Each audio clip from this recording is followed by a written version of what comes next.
Well, since the quake hit last week, most of the attention and the aid has been the Port-au-Prince, and now with the Canadians in Léogâne and Jacmel, we're getting an idea of what Haitians are facing outside the capital.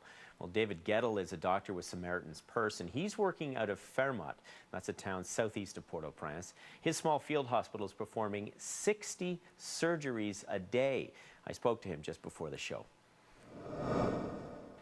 Dr. Gettle, take us to Fermat and describe to us what you've seen there. Well, it's very difficult to just describe it. I just can't. There aren't words that can describe it. Going from day one, from the bodies along the road up towards the hospital, to day two, with search rescue dogs on top of the rubble. Day three, continued new places where bodies are being brought out. And waiting for emergency supplies to arrive so that you can pay attention to those who have come and laid for 2 days with injuries that are very, very severe. To day four, where you finally get in and start getting them into surgeries and taking care. The days prior to being able to get them to the surgery, you're sustaining life. You're trying to prevent infection even though you know it's coming. And you do what you can with what you have, and that's kind of where you just cannot put it into words. We have a 100-bed hospital that initially had 300 people in it, and when we did counts, we don't do bed counts as we do in a normal hospital. We do a bed and a floor count.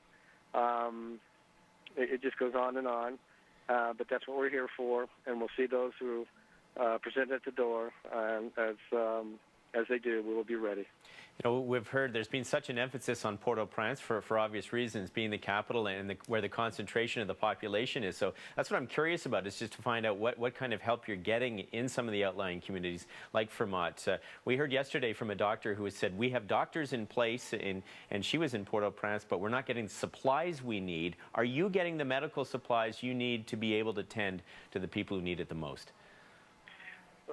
Well, as you know, I'm with Samaritan's Purse International Relief, and we're bringing in our own materials, so we're kind of supplying ourselves, and to be point specific. We're desperate for other supplies that we're able to communicate with our home office and bring those supplies in. As you know, we are 20 miles outside of the Port-au-Prince, and because of that, we do get the people that are coming down out of the mountains, and we'll be the first hospital that is operational. It's my understanding there are only 5 hospitals remaining operational in this region, and so that we are one of those 5. We do go out farther for that very reason that we just noted, because a lot of the concentration is in a higher population. But farther away, you still have a lot of people coming down, and that's where we chose to initiate our services. Much more supplies are needed, but they are on the way. And we were able to initiate we have 2 ORs running at full capacity on generator power, due in part to the supplies we brought in with us and the supplies we have flown in. I've lost count of how many DC-6s have come back and forth from Fort Pierce, Florida, with material for Samaritan's Purse.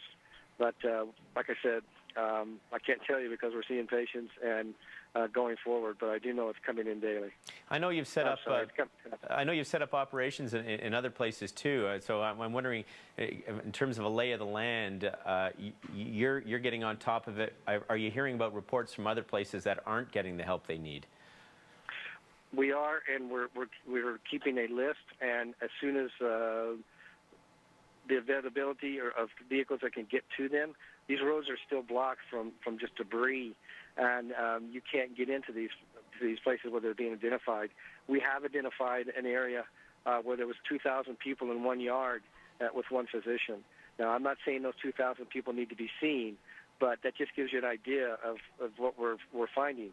They continue to try and clear the roads so that they can get to these people, and the information is coming from helicopter reconnaissance flights so that they can pinpoint the most need. We do have a second. We have a second hospital that we're operating out of called Double Harvest, and we're sitting up there with the belief that it is also out of Port-au-Prince, but we're having patients bust to the hospital to be seen there, and so since trying to take the pressure off the other existing hospitals, this operation started, double harvest has been there, and we're only a small part of a very large commitment by the the other NGOs. But we are also in there as part of it, and hopefully we can increase the number of people that are bused there by our presence.